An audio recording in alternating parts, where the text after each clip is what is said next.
Все. Запустил трансляцию.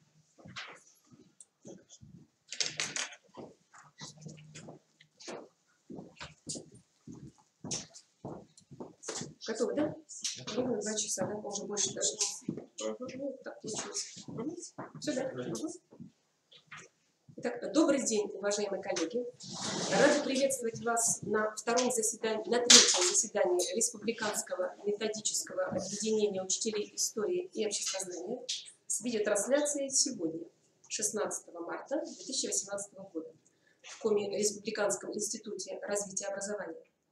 Сегодня на нашем заседании присутствует большое количество учителей, практиков. Всех перечислять, если вы позволите, не буду, но обозначу выступающих и общее количество присутствующих. Сегодня у нас 3 основных выступающих. Вопросы нашего заседания, они обозначены были в повестке. Я отмечу, что сегодня наша тема собрания – это контрольно-оценочная деятельность учителей истории в современных условиях. И к нашему обсуждению будут представлены следующие вопросы. Это текущий контроль как регулярное управление учебной деятельностью, выступит Ирина Нина. Затем второй вопрос – это методические рекомендации при подготовке учащихся к решению заданий высокого уровня сложности единого государственного экзамена по предмету история. Выступит Елена Гавриловна Попова, председатель предметной комиссии республиканской. Третий вопрос – это контрольно-оценочная деятельность в системе работы учителя Инны Владимировны Ивониной, учителя истории обществознания школы номер 30. И четвертый вопрос – методические рекомендации при подготовке учащихся к решению заданий высокого уровня сложности ЕГЭ по предмету обществознания. По данному вопросу выступит Харьковская Светлана Геннадьевна. На сегодняшнем заседании у нас, помимо выступающих, присутствуют представители из разных учебных заведений и разных муниципалитетов. Представлен у нас Объячево, это Екатерина Григорьевна Шулепова.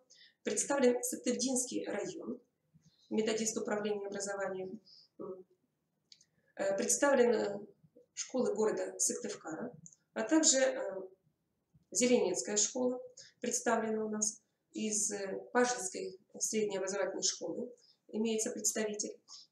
И называть я всех по фамилиям, именам, отчествам не буду, дабы не тратить на это время.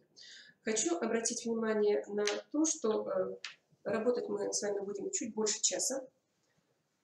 Простите за заминку, что мы в начале несколько минут пропустили. На ваших экранах представлен слайд. Это текущий контроль как регулярное управление учебной деятельностью учащихся. Следует отметить, что контроль означает выявление, измерение и оценивание знаний, умений обучаемых. Контроль содержит в себе оценивание как процесс и отметку как результат проверки.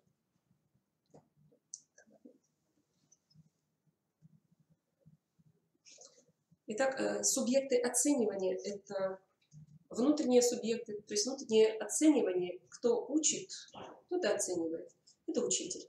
Внешнее оценивание оценивает тот, кто не учит и не учил, это обычно администрация или эксперт.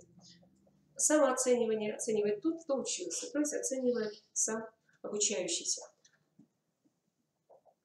Ситуация оценивания – это основное на текущего наблюдения за действием обучающегося. Прежде всего мы это называем контролем.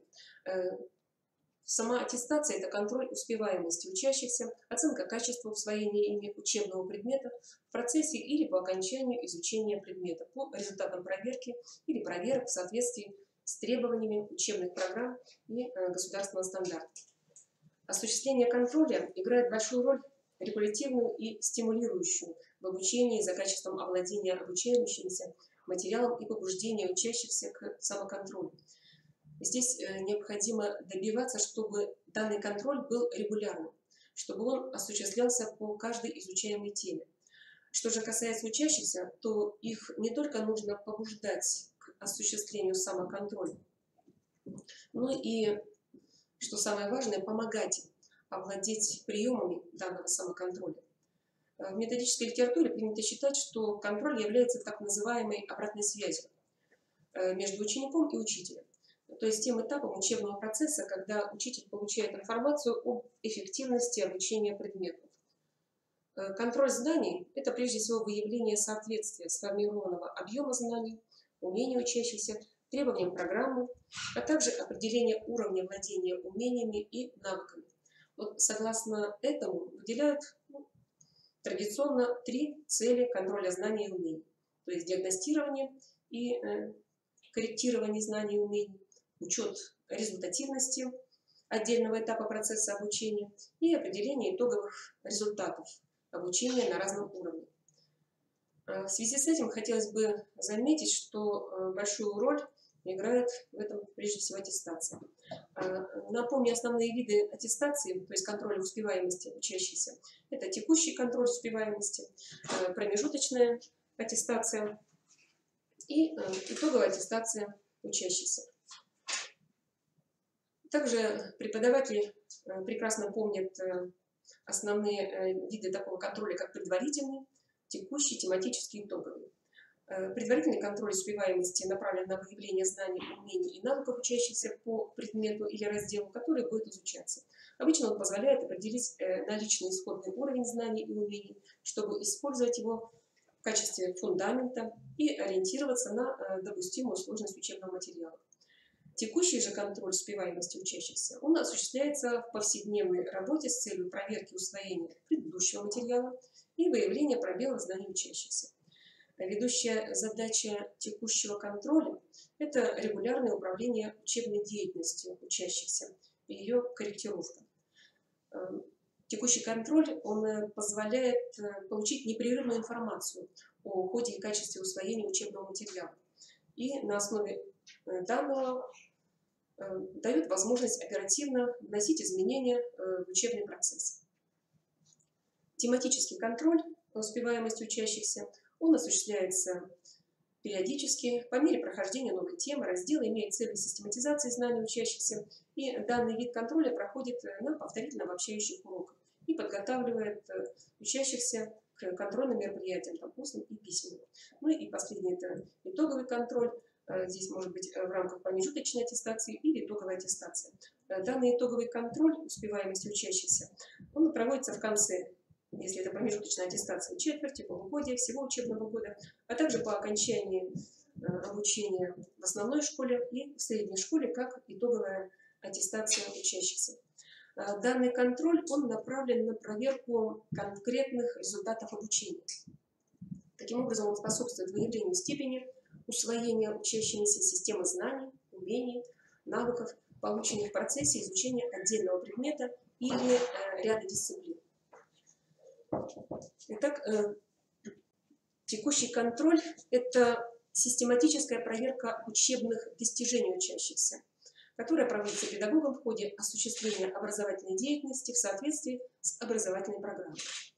А промежуточная аттестация – это установление уровня достижения результатов освоения учебных предметов, предусмотренных образовательной программой. Итоговая аттестация представляет собой форму оценки степени и уровня освоения обучающимся образовательных программ. Перед нами на данном слайде представлены методические требования к организации и контролю учебной деятельности учащихся. Таковых мы здесь наблюдаем 6 основных требований. Это индивидуальный характер контроля. Прежде всего, он требует осуществления контроля работы каждого учащегося за его личной учебной работой, не допускающей подмены результатов учения каждого учащегося итогами работы коллектива, группы или класса, ну и наоборот. Второе – это систематичность, то есть регулярность проведения контроля на всех этапах процесса обучения, сочетание его с другими сторонами учебной деятельности учащихся. Следующее, третье требование – это разнообразие форм проведения, которое обеспечивает выполнение обучающей, развивающей, воспитывающей функции контроля, повышение интереса учащихся к его проведению и результатам. Четвертое – это всесторонность, которая заключается в том, что контроль должен охватывать все разделы учебной программы, то есть обеспечивать проверку теоретических знаний интеллектуальных и практических умений и навыков учащихся. Пятое – это объективность контроля, которая должна исключать преднамеренные и субъективные, ошибочные и оценочные суждения и выводы учителя, в данном случае основанные на недостаточном изучении учащихся или предвзятом отношении к некоторым из них. Очень важна именно эта составляющая, объективность контроля.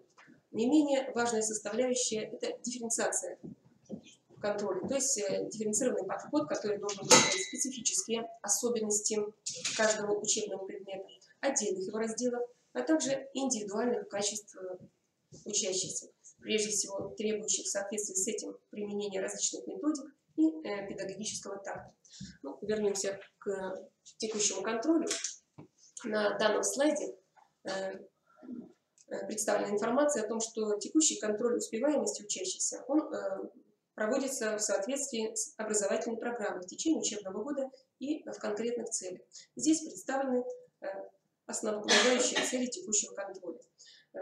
Прежде всего, это оценка индивидуальных образовательных достижений учащихся, динамика их роста, выявление индивидуально значимых и иных фактов, обстоятельств, которые способствуют или препятствуют достижению учащимся планируемых образовательных результатов, освоения программы учебного курса. Это прежде всего изучение и оценки эффективности образовательных технологий, которые используются в образовательной деятельности с целью возможного совершенствования образовательного процесса. Это принятие организационно-педагогических и иных решений по совершенствованию образовательной деятельности. Объектом текущего контроля является уровень достижения тематических планируемых результатов по предмету, которые зафиксированы в рабочей программе. Текущий контроль успеваемости осуществляется в течение изучения темы в различных формах. Это могут быть устные, письменные, практические работы с учетом особенностей учебного предмета, в частности истории и обществознания. Это могут быть различные формы контрольно-оценочной деятельности, создаваемой самостоятельным учителем. Оценочные процедуры подбираются учителям таким образом, чтобы они предусматривали возможность оценки достижений всей совокупности планируемых результатов и каждого из них. Ну, в данном случае мы можем вспомнить некоторые устные работы, это могут быть сообщения, выступления с докладами по определенным темам. Это могут быть различные дополнительные работы, которые выполняет ученик, или обязательные работы в соответствии с рабочей программой. Ну, соответственно, письменные работы, это могут быть и составление плана текста, это может быть сочинение, может быть отзывы какие-то, рецензии, возможно, работа с документом, конспектирование, создание тезисов, презентаций и так далее. Все это должно быть в системе учителя и в соответствии с той рабочей программой, которая составлена самостоятельно самим преподавателем. К практическим работам также относится выполнение учебно-исследовательских работ. Это разработка и осуществление учебных, творческих, социальных проектов, участие в учебных дискуссиях, этапах работы с контурными картами и так далее, в соответствии с рабочей учебной программой. Контрольные работы являются обязательной формой текущего тематического контроля, а результаты текущего контроля включаются в систему накопления оценки. Следует отметить, что проведение текущего контроля успеваемости направлено на обеспечение выстраивания образовательного процесса максимально эффективным образом для того, чтобы достичь результатов освоения основных образовательных программ, предусмотренных в ВУЗ. Ну и если мы говорим о 10-11 классах, то ФК ВУЗ. Текущий контроль осуществляется в повседневной работе с целью проверки усвоения предыдущего материала и выявления пробелов знаний учащихся. Текущий контроль представляет собой процедуру оценки индивидуальных продвижений в освоении тематических планируемых результатов по учебному предмету. Ведущая задача текущего контроля состоит в том, чтобы осуществлять регулярное управление учебной деятельностью учащихся и их корректировку. В данном случае он позволяет получить непрерывную информацию о ходе и качестве усвоения учащимся учебного материала. На основе этого оперативно вносить изменения в учебный процесс и на основе которого добиваться более качественного результата. Текущий контроль успеваемости учащихся направлен на поддержание учебной дисциплины, на выявление отношения учащегося к изучаемому предмету, на организацию регулярных домашних заданий. Он стимулирует ответственность ученика за подготовку именно к каждому заданию, каждому занятию, на повышение уровня освоения текущего учебного материала. Он имеет и воспитательные цели, и учитывает в данном случае индивидуальные психологические особенности учащихся. Главное же назначение текущего контроля – это оперативное получение объективных знаний. Я об этом уже упоминала несколько раз. Именно на уровне знаний учеников в качестве учебно-воспитательной работы на уроке.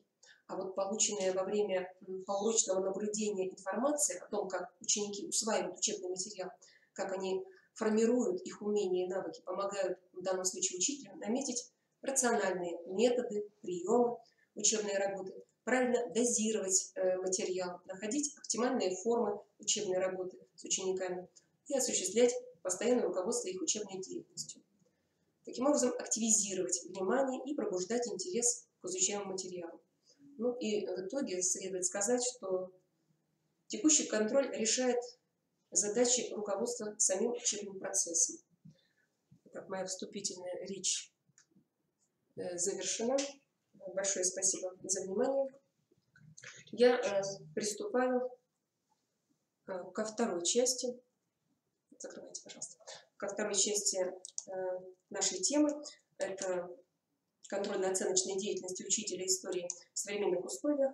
И вопрос, который вам осветит Елена Гавриловна Попова, председатель Республиканской предметной комиссии по проверке экзаменационных работ при проведении государственной итоговой аттестации по образовательным программам среднего общего образования по учебному предмету история.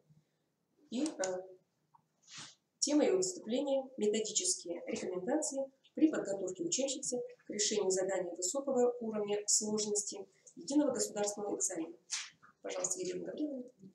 Нет, вам неудобно. Я просто себя.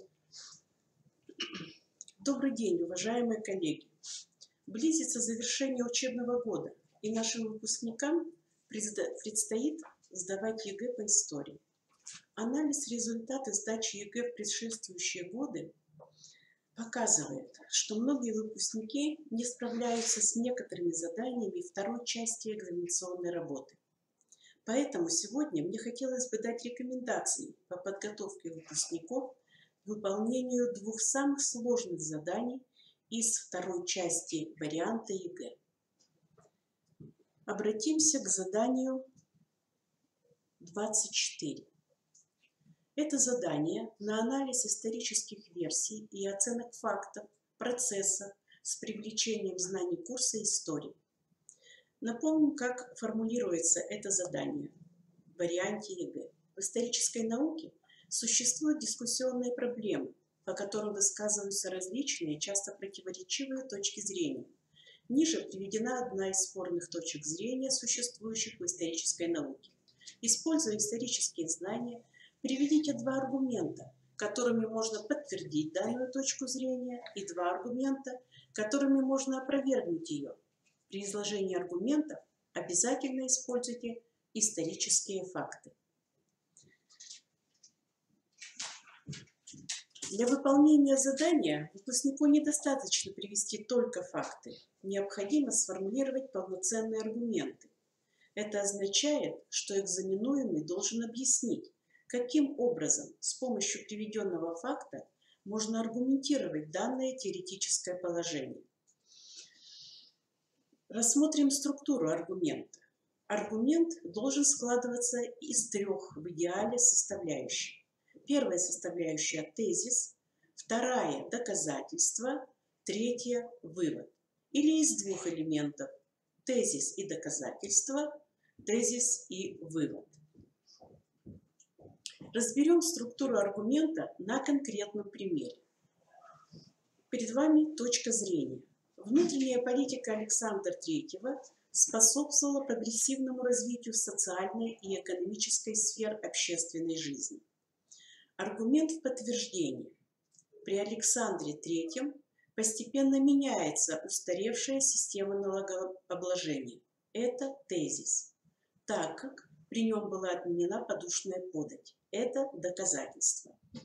Аргумент в опровержение может быть сформулирован следующим образом. Законодательство Александра III консервировало крестьянскую общину.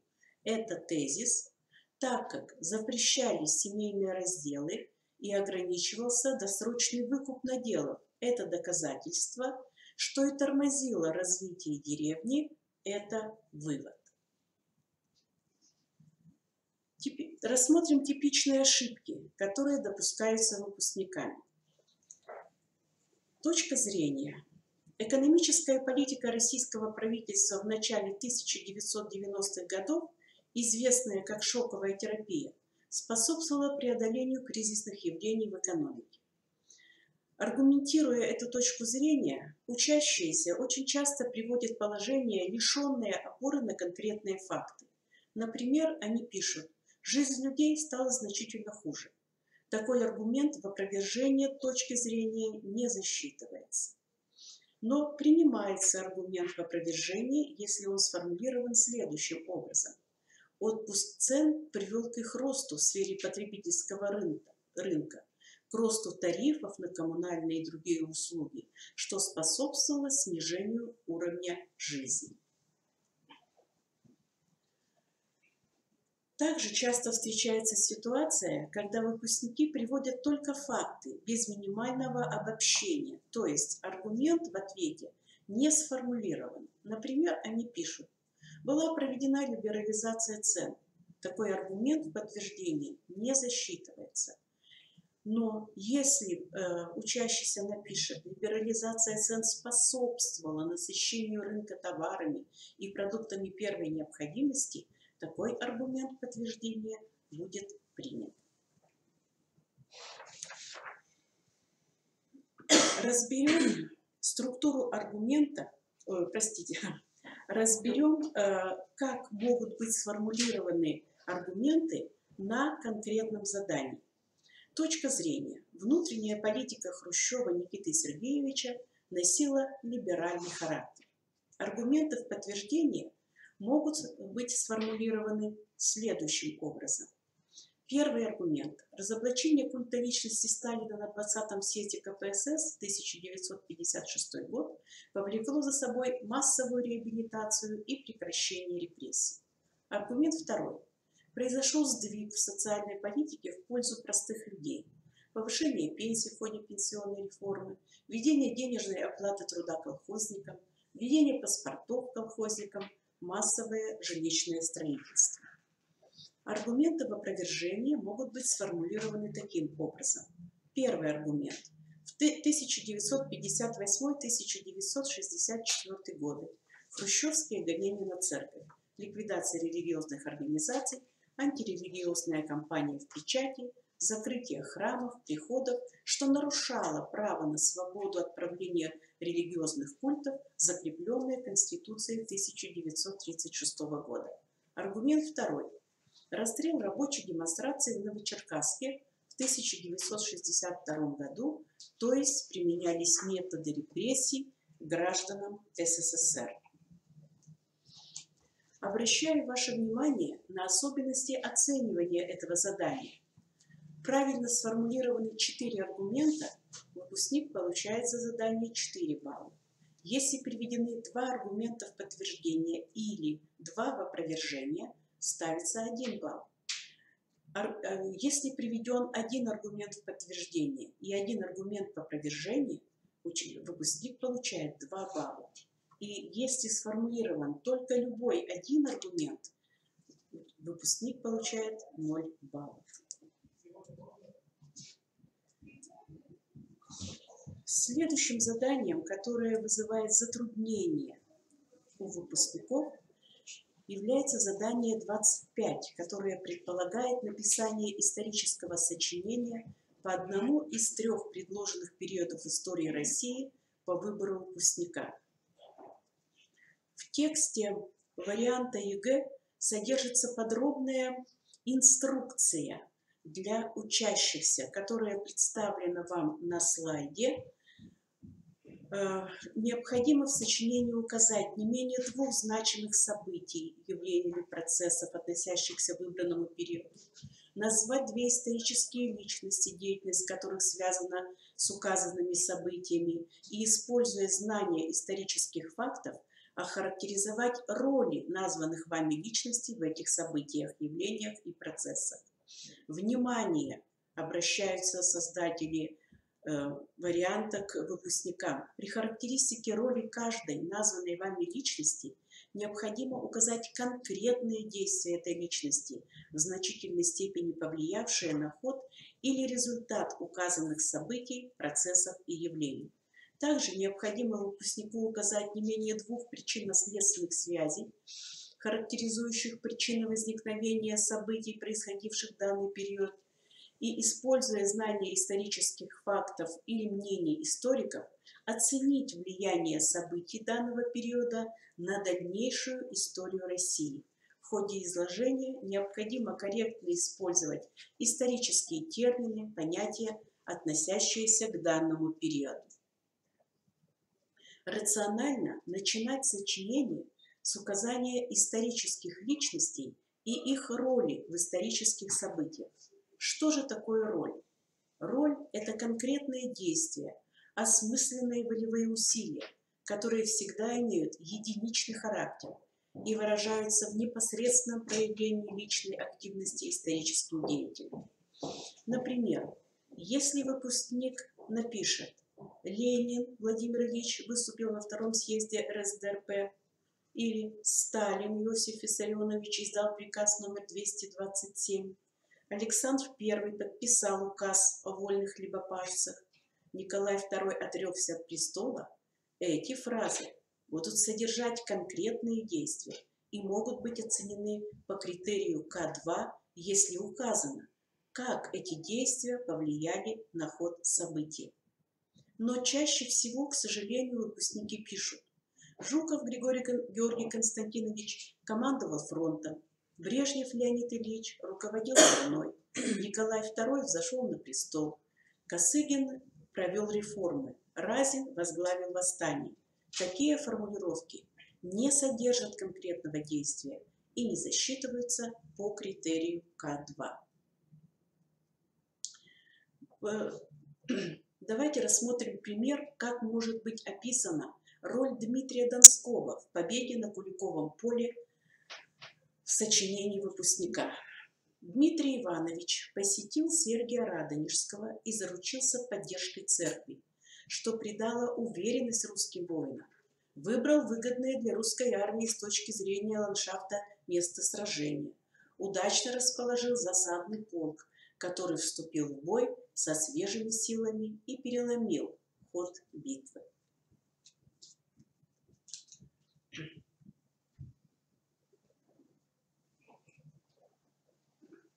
При указании причинно-следственных связей, которые оцениваются по критерию К3, необходимо помнить, что если при описании роли личности выпускники указывают причинно-следственные связи, то они не учитываются по критерию К3, так как были засчитаны по критерию К2, как исторические личности и их роль в событиях, процессах или явлениях.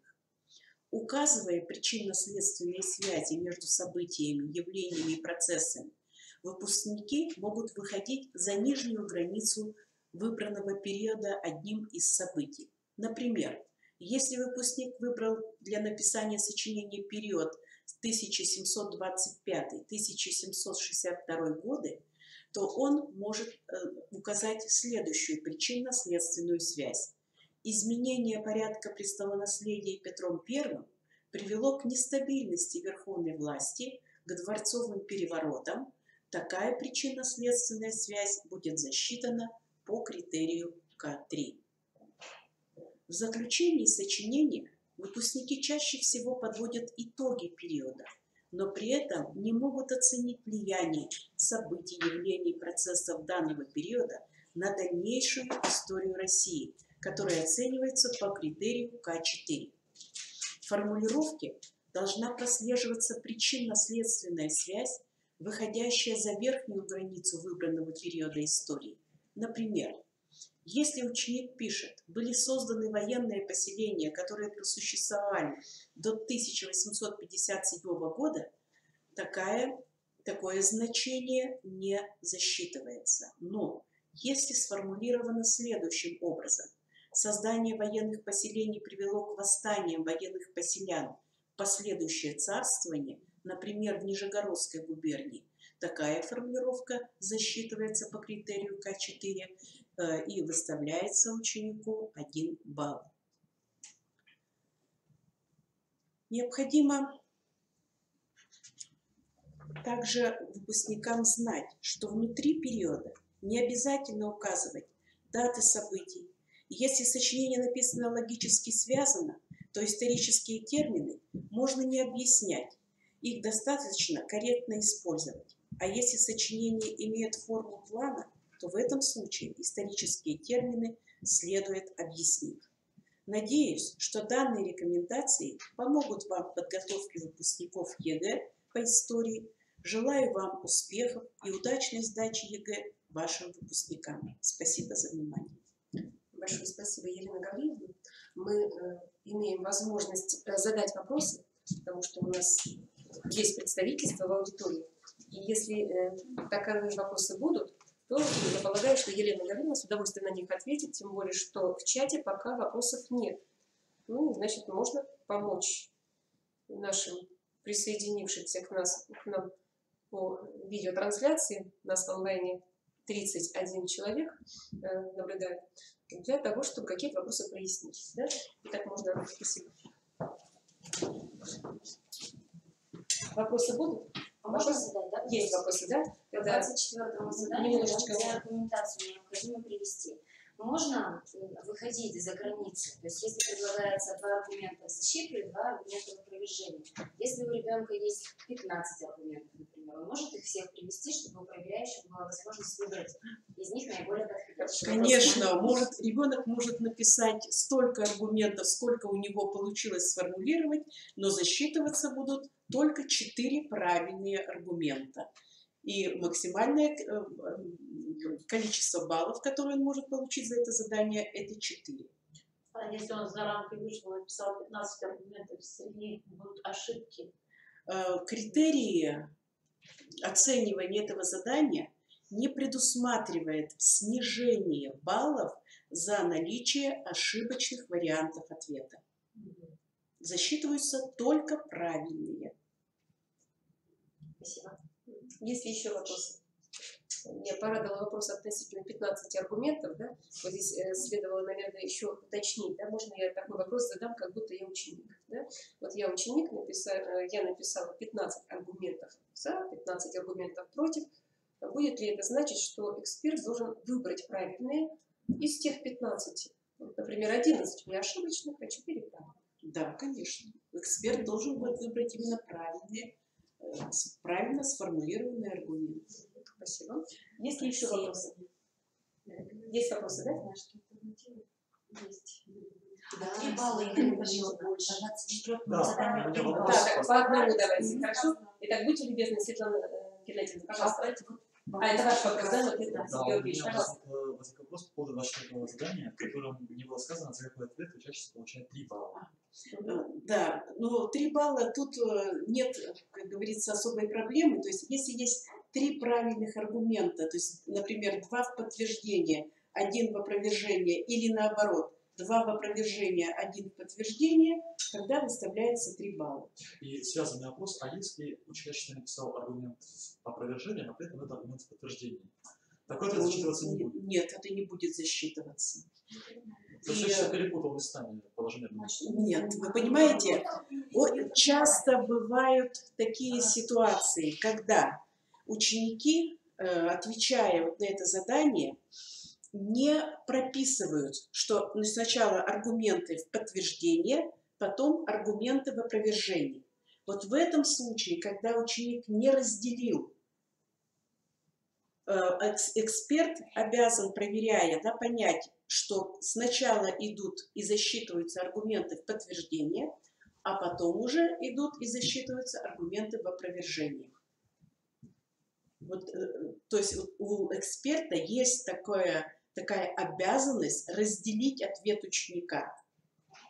Но если они все написаны вперемешку, и ученик не разделил, вот здесь уже будет решаться, ну, как-то совместно мы будем решать с коллегами, как оценивать такую работу выпускника.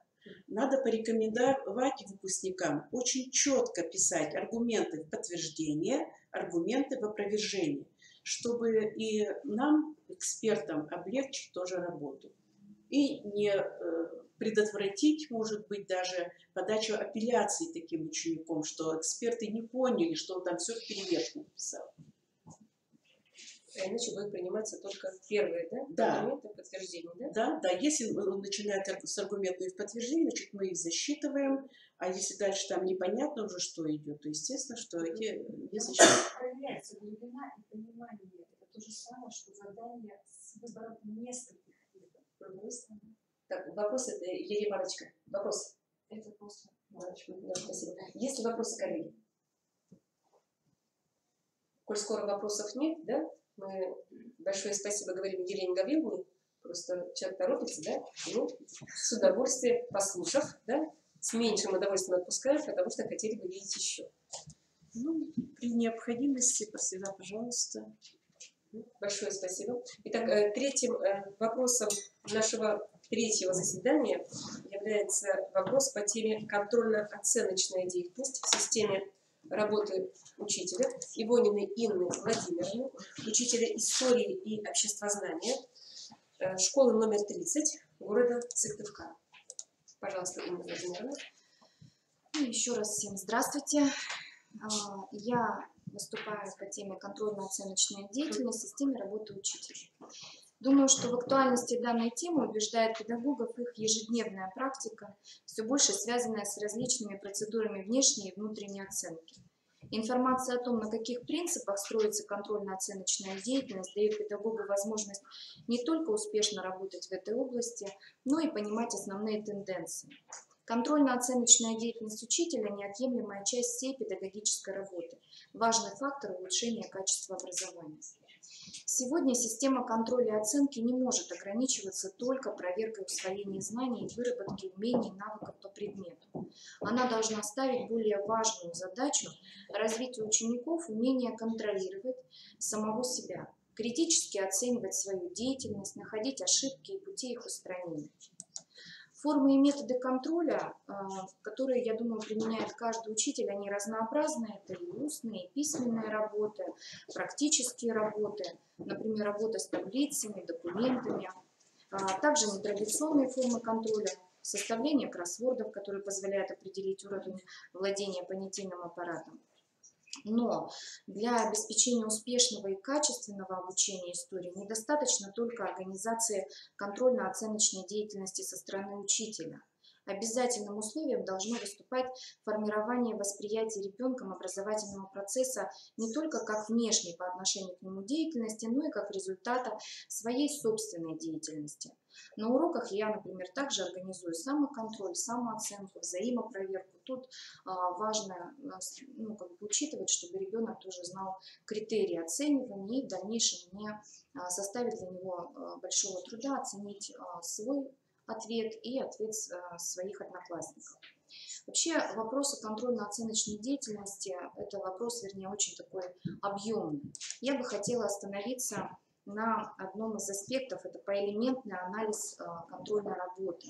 Думаю, что сейчас как никогда актуально, потому что у нас грядет окончание учебного года, и анализ итоговой аттестации, он должен быть представлен в достаточно подробном виде. Метод поэлементного анализа является одним из основных методов педагогических исследований. Общая его идея состоит в выделении и оценивании в контрольных заданиях отдельных элементов знаний и умений. Поэлементный анализ ответов учащихся способствует повышению объективности не только качественной, но иногда и количественной оценки. Элементом ответа или элементом знаний называют составную часть ответа, соответствующую тем или иным показателям общего результата. Поэлементный анализ реализуется через 3 этапа. Подготовительный, непосредственная разработка контрольного задания. Мы сейчас разрабатываем стандартизированные контрольные работы, которые включают в себя кодификатор, спецификатор, контрольно-измерительные материалы и как раз шаблон анализа. На этой части первого этапа учитель подготавливает текст контрольного задания, параллельно выделяет те элементы, по которым задание будет оцениваться. Второй этап – это непосредственно проведение контрольной работы. Третий этап – это анализ результатов контроля, который можно разделить на обработку результатов. Предусмотрено как по отдельным элементам, так и по каждому ученику, сравнение, классы и так далее. И второе – это составление коррекционной программы по устранению пробелов знаний обучающихся. Если проводить испытания с одинаковым набором элементов на разных этапах обучения, сопоставление результатов позволяет выявить динамику формирования конкретных элементов знаний и судить, например, об эффективности применяемой методики обучения. Ну, возьмем вот примерная таблица по элементного анализа.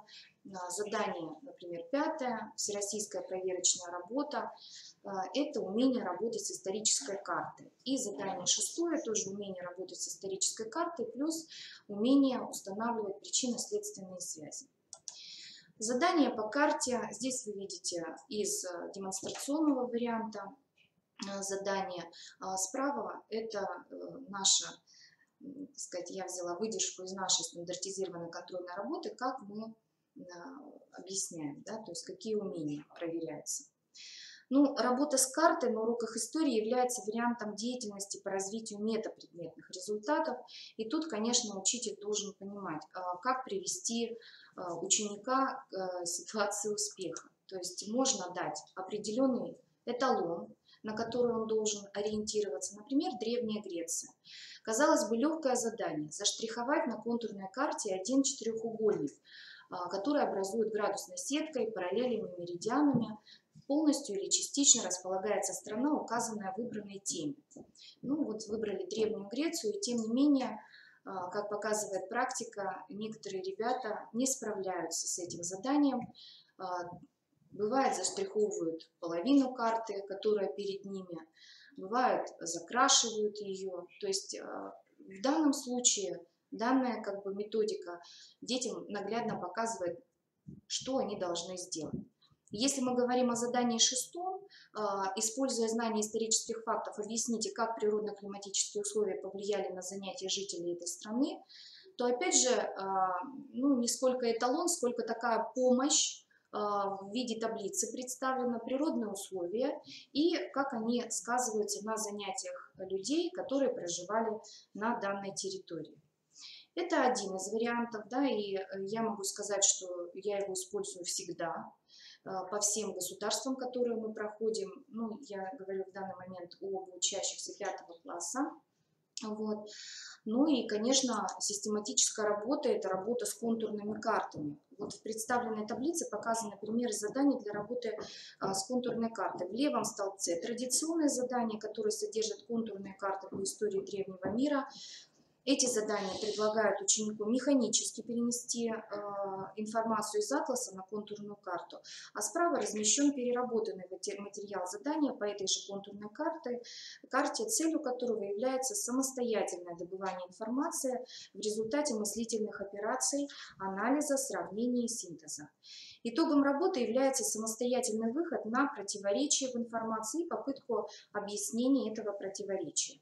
То есть не просто, например, выделить основные районы земледелия, а разделить территорию Египта на благоприятные и неблагоприятные для занятий земледелия.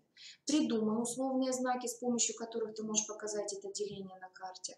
Ну или на карте обозначена территория государства Верхний Египет. Подумай, где может находиться государство Нижний Египет. Отметь его на карте. Какое противоречие может теперь увидеть на карте. Попробуй объяснить. И считаю, что такие задания тоже помогают учащимся подготовиться к итоговой промежуточной аттестации или к текущей контрольной работе. Таким образом, при подобном подходе ученик не только получает знания о предмете, но и учится добывать его и использовать. Безусловно, применение данного метода приводит к необходимости формировать, обрабатывать и затем анализировать значительные объемы числовой информации. Использование табличного оформления анализа дает возможность в то же время, во-первых, получить точную объективную количественную оценку, во-вторых, получить наглядную информацию об основных ошибках, которые допущены в работе, сделать выводы о типичности ошибок, причинах их возникновения и, как следствие, дает широкие возможности для коррекции. Анализ дает учителю исчерпывающую картину усвоения элементов как всего класса, ну, например, вот здесь представлена таблица на один класс, по отдельным ученикам. Ну, он показывает, какой элемент большинству учащихся не усвоен, например, вот как раз умение работать с исторической картой. И, следовательно, учитель должен обратить на это внимание и предпринять целенаправленные действия по ликвидации этих пробелов. Также можно, правда, здесь представлена таблица по обществознанию в сравнении нескольких классов, как выглядит у них результативность по какому-либо заданию в целом, значит, и отдельно по каждому классу. Можно провести также сравнение с результатами предыдущих контрольных работ. Таким образом, оценка за работу содержит расшифровку, с чем конкретно не справился ученик. А учителю такой метод анализа позволяет контролировать знания учеников. Разобрав на такие элементы работу, мы можем не только оценить вот знания, но и выявить пробелы, отработать эти проблемные задания. Регулярно проводя анализ контрольных работ, можно не только сделать выводы об освоении каждым учеником различных элементов содержания и умений, но и оценить степень подготовленности в старших классах к ОГЭ и ЕГЭ. Ежегодно Федеральный институт педагогических измерений публикует спецификацию ЕГЭ и ОГЭ, указывая, какие конкретные элементы содержания и умения будут проверяться в каждом из заданий экзамена. И объединив данные анализа контрольной работы со спецификацией заданий экзамена, можно оценить, кто из учащихся на каком уровне готов к выполнению каждого из этих заданий. И, ну, так сказать, это будет большой помощью для учителя и в том числе для ученика. Закончить хочу словами Сухомлинского. Тот, кого я учу, это прежде всего живой человек, ребенок, а потом ученик. Оценка, которую я ставлю ему, это не только измеритель его знаний, но и прежде всего мое отношение к нему как к человеку. Спасибо большое. Большое спасибо, Инна Владимировна. Я призываю наших коллег, которые по ту сторону экрана, пожалуйста, будьте активными, включайтесь в обсуждение вопросов заседания в чате. Ну, а коллег, присутствующих в данной аудитории, попрошу, если у вас есть, вы можете задать вопросы Инне Владимировне по ее опыту работы и по теме, которая была освещена. Если есть вопросы. Тема была очень интересна, поучительная. Пока вы формулируете, если у вас вопросы возникли, я бы хотела предложить Инне Владимировне данный материал представить на нашем портале как обмен опытом. И это очень важная составляющая учителя. Практика, который не только транслирует свой опыт, но и таким образом у вас будет и публикация собственного опыта. Итак, имеются ли у вас вопросы? Имеются, да? Пожалуйста. Максим Григорьевич, да? Пожалуйста. Ну, хотелось бы спросить у Инны Владимировны, если правильно именно. Как меняется соотношение репродуктивных заданий, которые работают от основного общего образования к среднему образованию? В вашей практике какое соотношение? Ну, примерно соотношение одинаковое. Я не могу сказать, что оно как-то сильно кардинально меняется. Стараюсь разнообразно подходить к заданию и использую, тем не менее, и те, и другие. Как бы, извините, перебил, в ГОС требует, чтобы процент репродуктивных заданий неуклонно повышался от года к году. Я понимаю, но ситуация такова, что если мы говорим о текущем контроле, все равно как бы стараюсь делать соотношение одинаково. Если мы говорим о промежуточной аттестации, тогда, конечно, как вы говорите, все идет просто. На характер заданий как-то влияет это соотношение? То есть проверяется в ваших работах не только знания, но и какие-то, может быть, другие компетенции? Ну, в опыте было это представлено, да? Мгм. Большое спасибо. Есть еще вопросы, да? Есть. Есть вопросы, да? Наталья Николаевна, большое Скажите, спасибо, что у вас есть вопрос. пожалуйста, вы ВПР применяете только на промежуточной аттестации или как текущий контроль? Но я стараюсь, например, вот сейчас мы закончили тему Древняя Греция с ребятами 5 класса. Я не сделала ее по типу ВПР, но элементы из ВПР я взяла. То есть работа по карте, потому что бывает, что ребята немножко теряются, как выбрать вот ту страну какую-то, да, и потом как бы, чтобы у них были навыки, вот, вырабатывались к ВПР. Иначе за 1 месяц я могу не научить. То есть получается у вас смешанная контрольная работа. В таком случае как спецификатор, кодификатор вы соотносите? Нет, если мы говорим о промежуточной, там в форме ВПР. Промежуточная. Да. Если промежуточная, в форме ВПР. Спасибо. Говорите о разных видах контроля, да? Да, Текущий да, контроль да. и промежуточный контроль, да? Большое спасибо. Есть ли вопросы? Закончили, да? И мы место Светлане Геннадьевне, да? Сядьте где-то рядышком, пожалуйста. Итак, четвертым вопросом нашего заседания является вопрос методические рекомендации при подготовке учащихся к решению заданий высокого уровня сложности единого государственного экзамена по предмету обществознания. В данном случае мы представляем слово Светлане Геннадьевне Харьковской. Она уже постоянный оратор наших заседаний. На прошлом заседании мы имели удовольствие, честь, счастье слушать Светлану Геннадьевну. Сегодня второе выступление, но уже в качестве не учителя практика, а в качестве председателя Республиканской предметной комиссии по проверке экзаменационных работ при проведении государственной итоговой аттестации по образовательному программу среднего общего образования по учебному предмету обществознания. Пожалуйста, Светлана Геннадьевна. Спасибо. Добрый день, уважаемые коллеги. Надеюсь, что вы еще не очень устали. Я постараюсь быстро, чтобы не утомить, но и пользу принести. Смотрите, пожалуйста, таблица, результаты нашего предмета по прошлому году.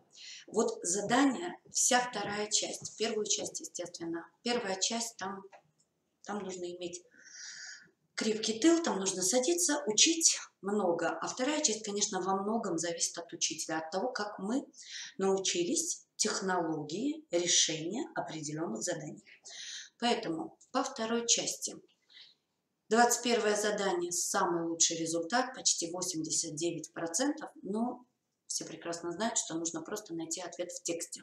Поэтому, ну и то какие-то ведь есть почти 10%, да, детей, которые это не видят. Здесь не входят в эти проценты, конечно, не входят те работы, которые были как бы крестами обозначены, то есть когда ребенок не приступал. 22 задание тоже большей частью по тексту, но оно немножко посложнее, там его нужно поискать в тексте где-то что-то синтезировать или наоборот разделить, и сразу процент уже такой вниз упал. 23, 24 тоже достаточно низкий, на мой взгляд, низкий процент, но по сравнению с 2016 годом эти цифры очень хорошо выросли. Я остановлюсь на заданиях 25, 27, 28 и наше эссе, или точнее мини-сочинение. Вот по 25 заданию все, наверное, увидели, почему оно красным и выделено. 25 задание, трехбальное задание, где требуется доказать, это такая старая рабфаковская из 20-х годов 20 века традиция, доказать, что ты знаешь терминологию. Понимание термина нужно показать.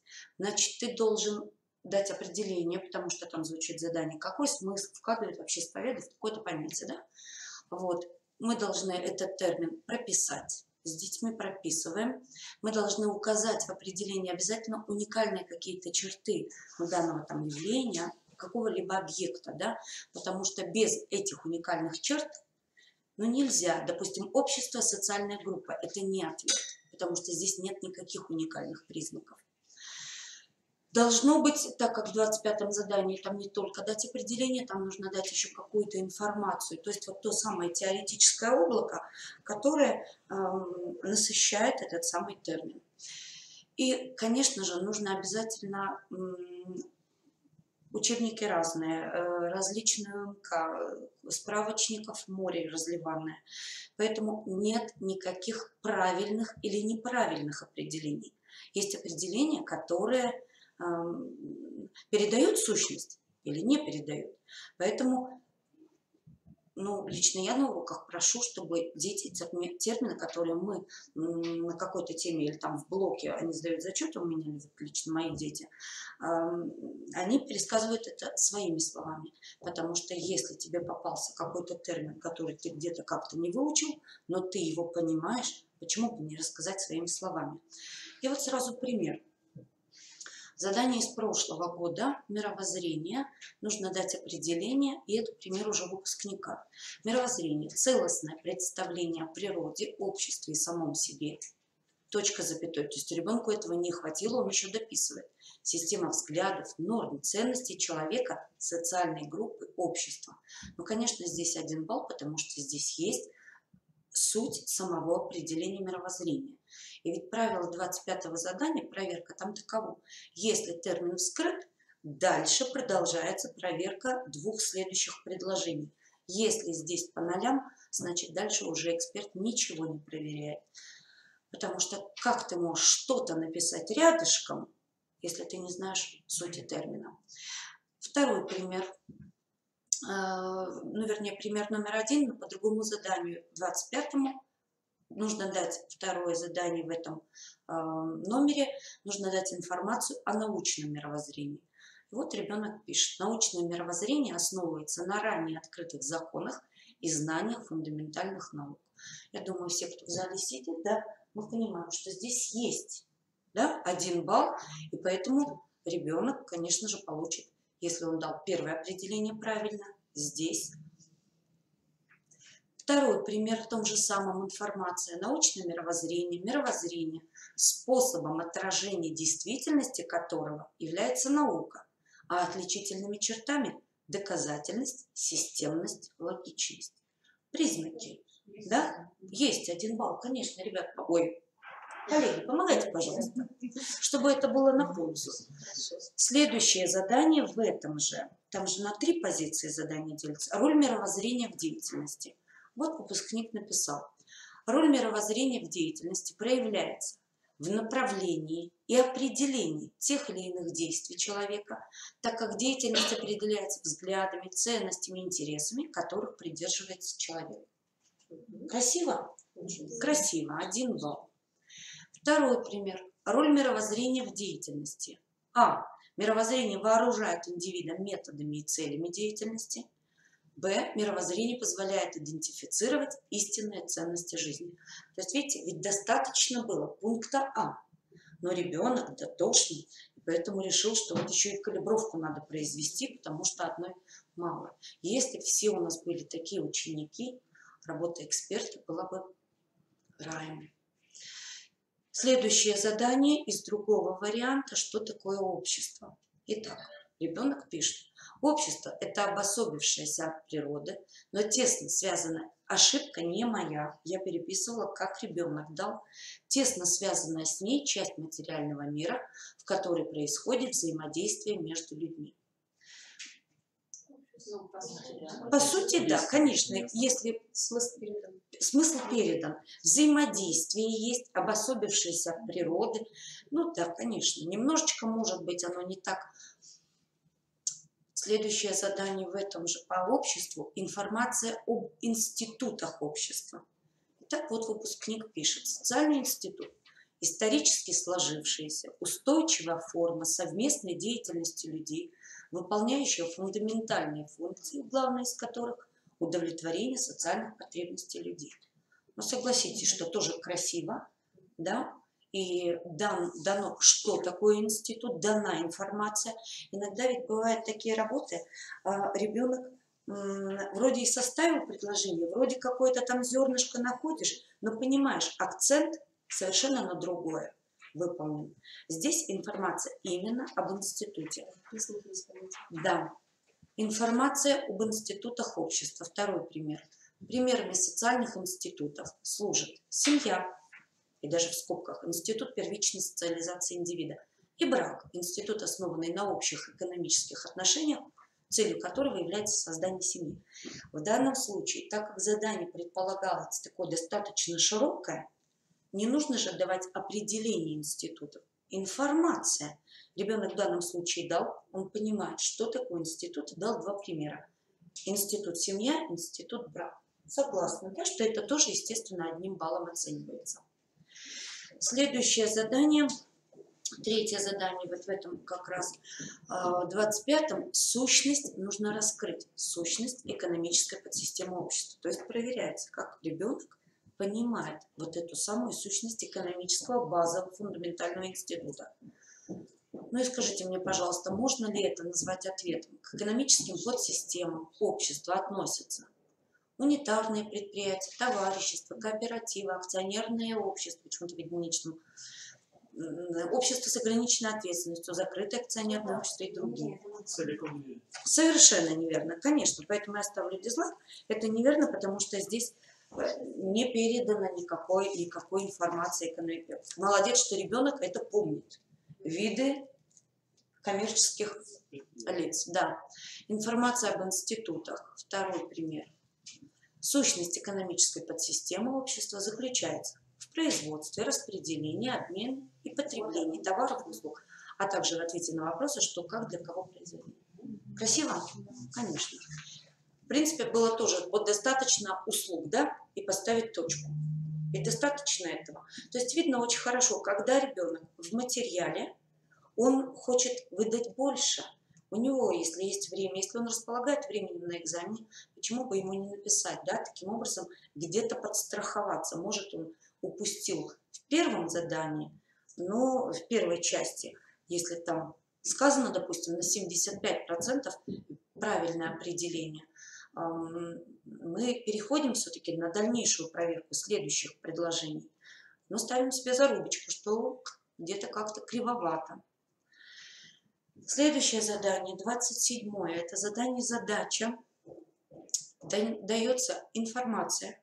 Иногда задачки очень большие, прям по количеству слов.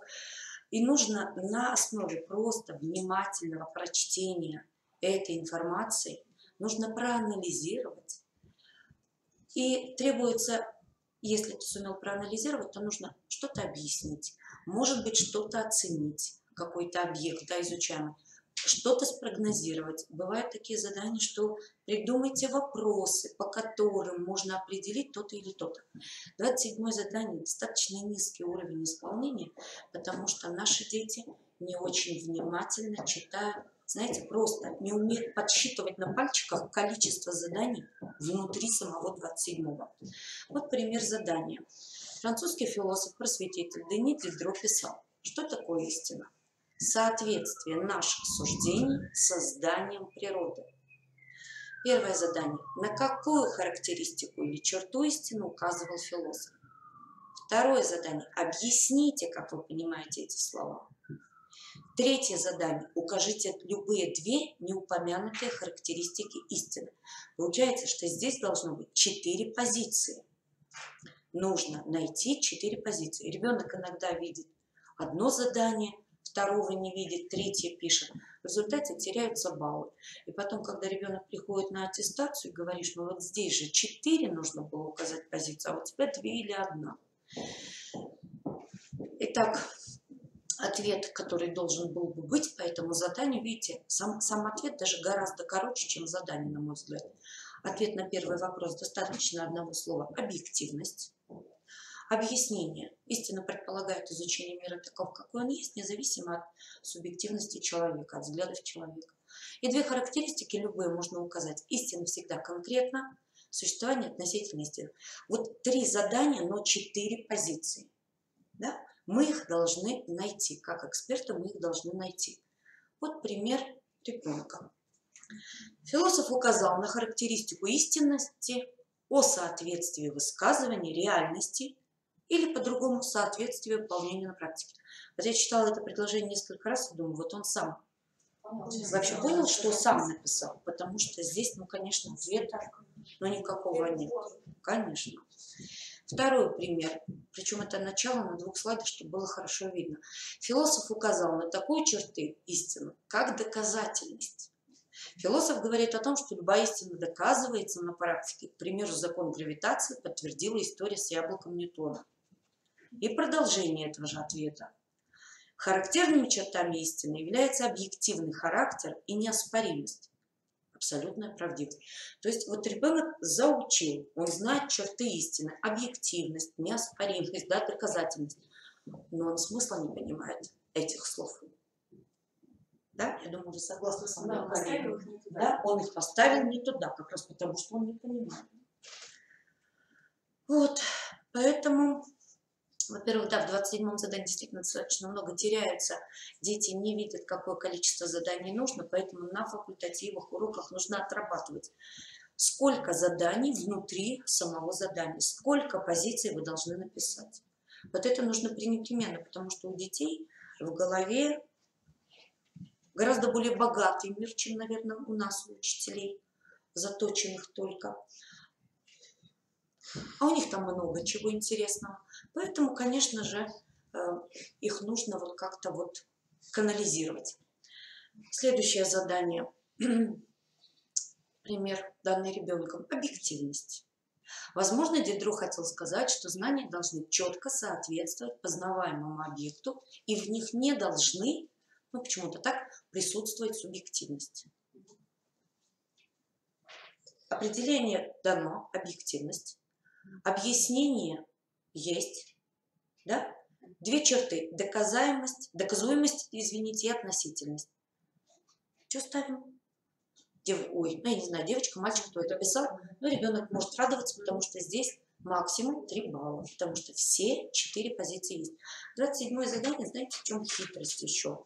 Иногда, часто очень бывает, что 27-е задание дети выполняют на 1 балл. Почему? Потому что если ты отвечаешь просто хотя бы на первый вопрос, при всем остальном неправильно, ты уже получаешь 1 балл. Еще одно задание, если время позволяет. В стране Z выборы главы государства и депутатов парламента проходят всенародно на свободных конкурентных выборах каждые 5 лет. Избранными считаются кандидаты, получившие в своих одномандатных избирательных округах большинство голосов. Государство Z включает в себя 10 административных единиц, обладающих политической и юридической самостоятельностью и правом принимать собственные конституции, не противоречащие основному закону страны. Какая форма государственного территориального устройства Z? Укажите факты из условия задачи, на основе которого вы это установили. Назовите любые 2 признака этой формы устройства. То есть вся информация дана в тексте, ее нужно просто оттуда вытащить. И вот на первый вопрос, какая форма государственного устройства, если ребенок пишет федерация, он уже зарабатывает балл. Я уже здесь не ставила, я сразу ставила пример ученика. И вот ответ: федерация. Признак. Государство Z включает, и переписано то, что из текста, так и надо. Другие признаки. Субъекты не имеют права на выход из состава федерации. Я поставила минус, я не поставила, я сюда в презентацию поставила минус, эксперт, естественно, поставил минус, потому что федерации есть разные, да? Есть жесткого выхода, мягкого выхода, поэтому это не уникальный признак, это не принято. Нужно было 2, 3 и 4 были даны правильно. 3. Разделение полномочий и предметов ведения между федеральными органами власти и органами власти субъекта. Правильно, признак федерации, признак, поэтому здесь пальчик. Границы субъектов изменяются только с согласия субъектов. Решение об изменении границ принимает законодательный орган федерации. Тоже правильно. То есть вот Елене Гавриловне был задан вопрос: из множества аргументов будет эксперт искать правильные? Здесь я вам сразу, да, будем искать правильные. И вот здесь... Баллы не снимаются, штрафов нет. Штрафы, только штраф есть, да, в других заданиях. 28-е задание. 28-е задание, которое, наверное, выполняется действительно очень сложно. Дети... На 28-е задание нужно уметь, конечно, вот опять-таки канализироваться в одну какую-то очень четкую тропу. Критерии на самом деле очень четкие. Если выйти на сайт ФИПИ, скачать себе методические рекомендации для экспертов, мне кажется, каждый учитель, который ведет в старших классах 9, 10, 11, он просто должен пользоваться каким-то таким настольным инструментом должно быть в работе. Там очень хорошо все расписано, все критерии, дотошно. Главное, на что смотрит эксперт, проверяя задание плана, во-первых, количественно. 3 пункта плана должны быть в представленном плане. 2 из этих 3 должны быть раскрыты в подпунктах. То есть мы считаем количественно, есть критерии. И, конечно же, все пункты плана должны быть связаны между собой логичными быть между собой. Они должны не без всяких обществоисторических ошибок, все очень корректно, красиво и раскрывать сущность. Вот на примере, критерии оценивания. 2 балла нынче, в этом году, изменения произошли по плану и сочинению. Вместо 3 баллов сегодня ставится 4 балла за план. И вот посмотрите, пожалуйста, 2 балла ставятся тогда, когда 2 пункта, без которых нельзя суть раскрыть плана, и один из этих пунктов детализирован в подпунктах, вот тогда 2 балла, и можно ни за что не бояться. Но если сущность не раскрыта, вот это очень важно, внизу красной линии обернуто, да? Если выставляется 0 баллов по первому критерию, то дальше все тоже 0 баллов. Вот второй критерий – количество пунктов плана. То есть вот у нас есть 3 пункта, нам нужно 2 в деталях, и поэтому мы ставим вот 1 балл. Все иные ситуации 0 баллов. И последний, 3-й критерий – формулировка пунктов, подпунктов плана. Вот именно корректность на отсутствие обществоведческих ошибок. И в этом году появилась вот такая вот строчечка в наших критериях. В формулировках пунктов или подпунктов плана содержатся неточности или ошибки. Вот это единственный штраф в нашей второй части. В сочинении еще есть и вот здесь. Вот это я считаю, что штраф, потому что здесь ты теряешь балл, если где-то как-то какой-то у тебя тезис написан неправильно. Вот план по теме «Мораль в системе социальных норм». Вот на этом плане очень хорошо рассмотреть вообще, как идеально составляется план. Обозначена мораль в системе социальных норм. Значит, ты должен показать, что мораль один из видов социальных норм, поэтому первый пункт такой. Неважно, какие подпункты будут, обычаи, традиции, экономические нормы, политические, эстетические, какие угодно. Достаточно там еще 2-3 подпункта. Дальше. Структура морали. Из чего состоит? Это ведь самое ядро. 3-й пункт. Особенности норм морали, отличающих от других. А 4-й – объединяющий. То есть вот и получается здесь 1-й, 3-й и 4-й, 1-й, 3-й и 4-й пункты, в которые ученик должен обязательно попасть. Потому что без них, на мой взгляд, вот этот план, вот такие всегда, какое-то различие найти, проанализировать. На мой взгляд, это продолжение работы в 9 классе, в обществознании, в 9 классе на экзамене есть там сходство и различия. Помните, да, по первой части? Но вот это ведь туда же. 11 класс, он вытекает из 9, поэтому... Так, ну вот что ребенок написал. Определение понятия социальные нормы. Виды социальных норм, мораль, обычаи, традиции, т.д.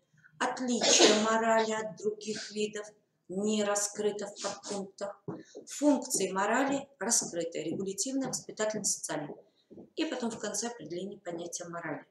Исходя из того, что был предыдущий критерий для нас, да, они в ключах были, мы здесь вынуждены поставить 3 балла. По первому критерию 1 балл, потому что этот пункт, 3-й, в подпунктах не раскрыт.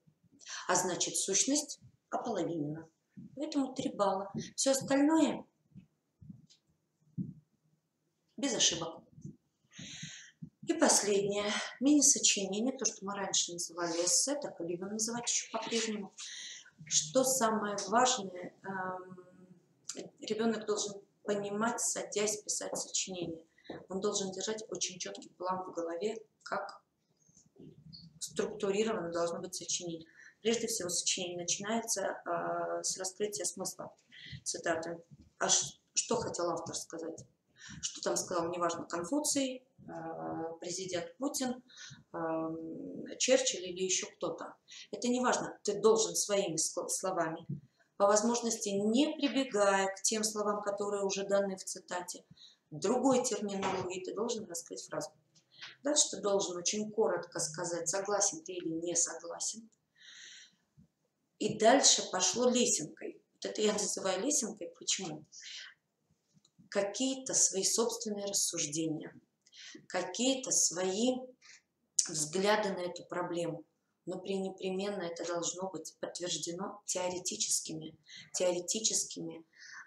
научными знаниями. То есть ключевые термины раскрывать обязательно. Если речь про демократию, ну, допустим, вот фразу, которую недавно дети мне писали, тот, кто правит всеми, при старше, помните, тот, кто правит всеми, должен быть избран среди всех. То есть понятно, что здесь демократия, да, обязательно нужно объяснять этот термин.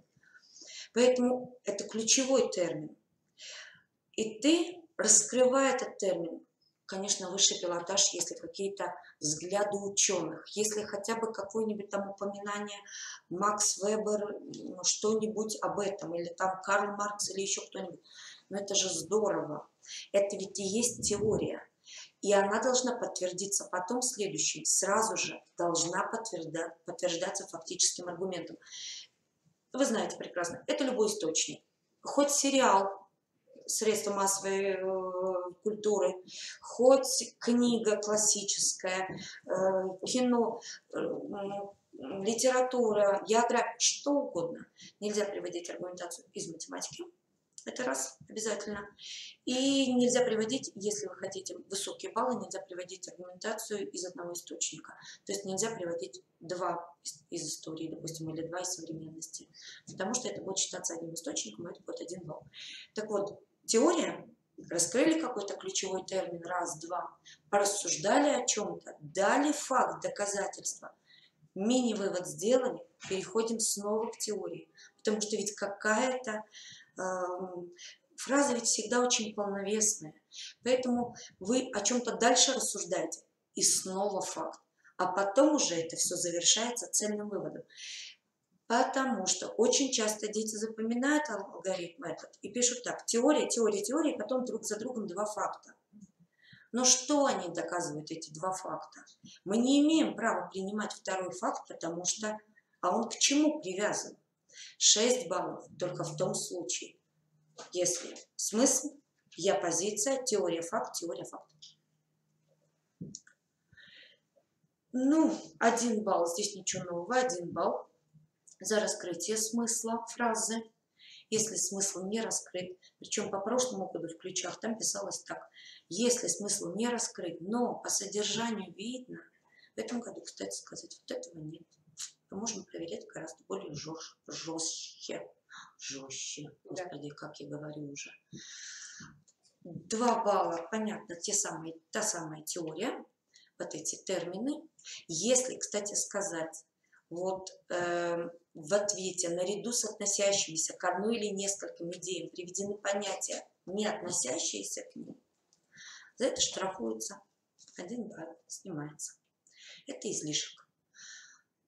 Корректность, новый критерий, корректность тоже 1 балл, не должно быть никаких ошибок. Кстати сказать, если вот в этом критерии 0 баллов, то дальше в этом критерии, в этом тоже ставится 0. Они привязаны. Ну и потом фактические аргументы. Это все есть в демо-вариантах, это все на сайте FIP, так что здесь нечего. Спасибо вам большое, что вы меня терпели. Вам спасибо до июня.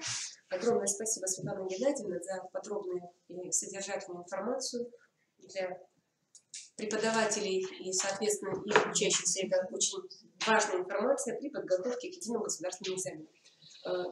Пока в чате вопросов нет, там есть другие информационные источники и содержание этих фраз я потом скажу. А пока есть у нас уникальная возможность задать самим вопросы, поскольку в чате вопросов пока не задают. Итак, Светлана Геннадьевна, вопросы будут? По подготовке. Все понятно, да? Хороший обстоятельный доклад, даже вопросы. То есть благодарность, да? Благодарность. Несомненно. А вопросов нет. Спасибо.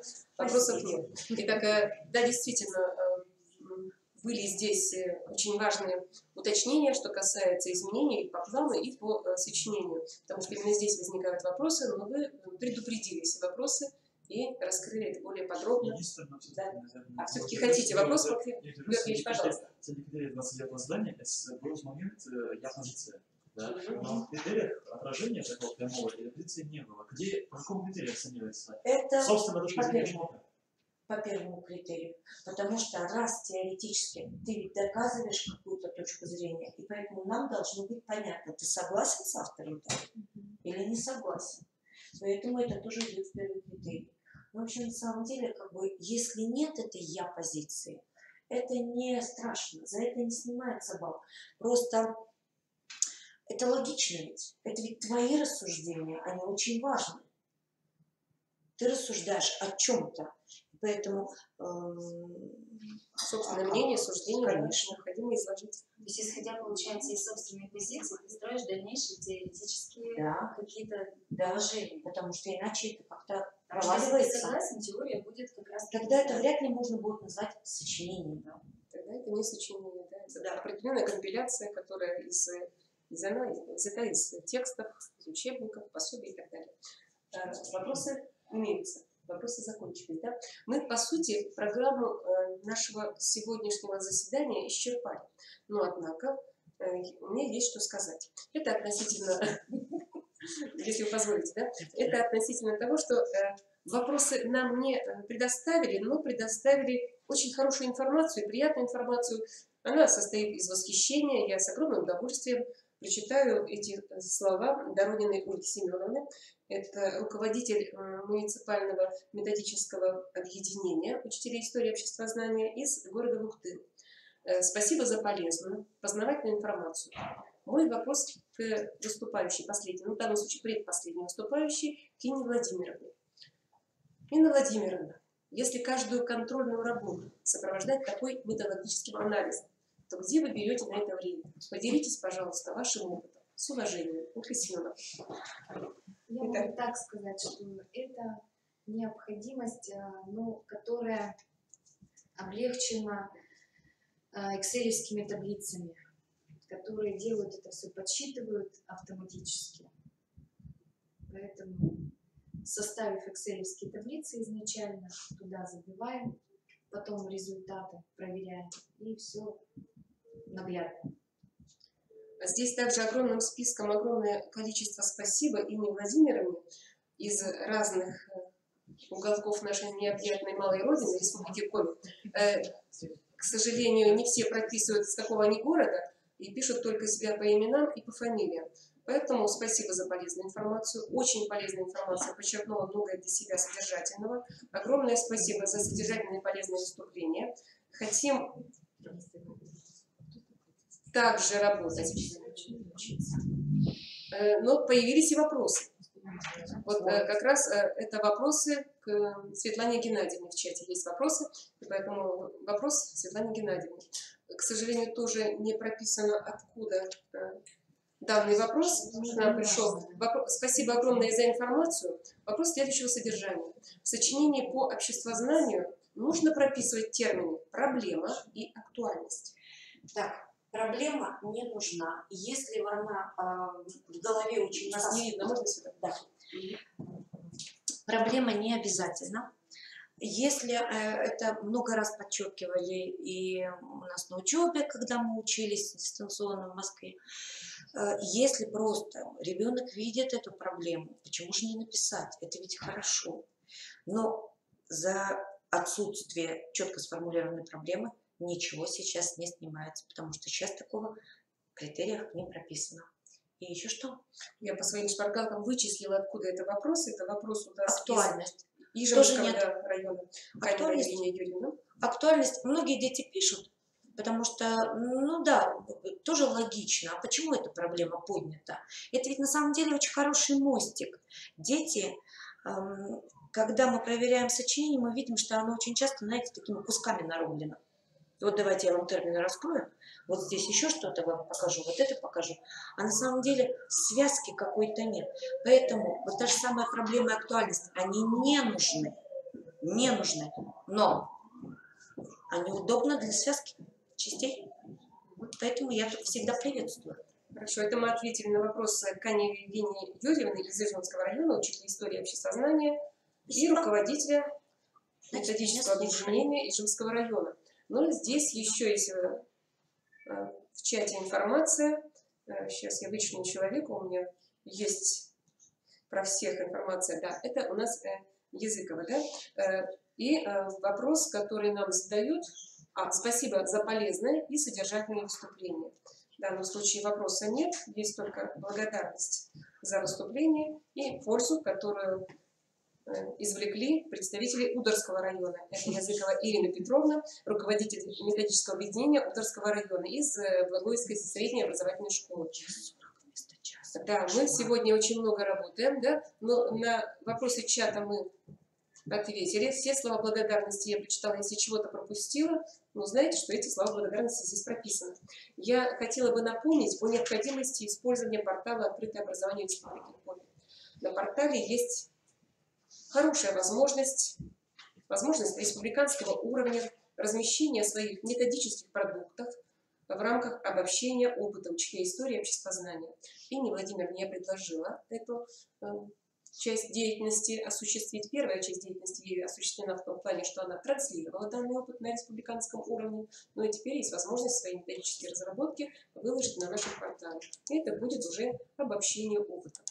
Всем преподавателям, присутствующих в данной аудитории и тем, кто нас смотрит в системе онлайн, я советую подключаться, присылать свои методические продукты. После их изучения и экспертизы они будут выставлены на нашем портале «Открытое образование Республики Коми». Ну а также заявляться на выступление. Очередное наше выступление, в котором вы можете поучаствовать в нашем заседании, оно будет в мае месяце. И посвящено оно будет теме особенностей организации наставничества с целью повышения профессиональной компетентности молодого учителя. Ну, на этом наше заседание мы можем считать закрытым. Большое спасибо всем. Я попрошу Леонида прийти выключить, да? Он пока громко себе не видите. Хорошо?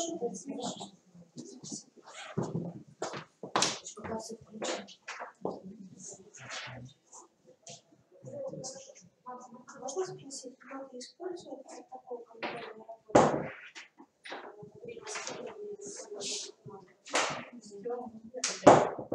Нас учили, но только вот показали и все, пока особенно не получается.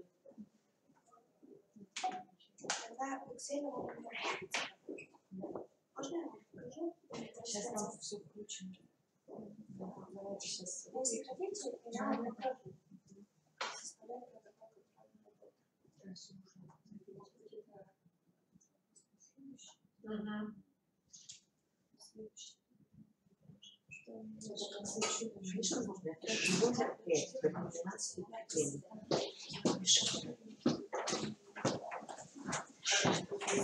Большое спасибо.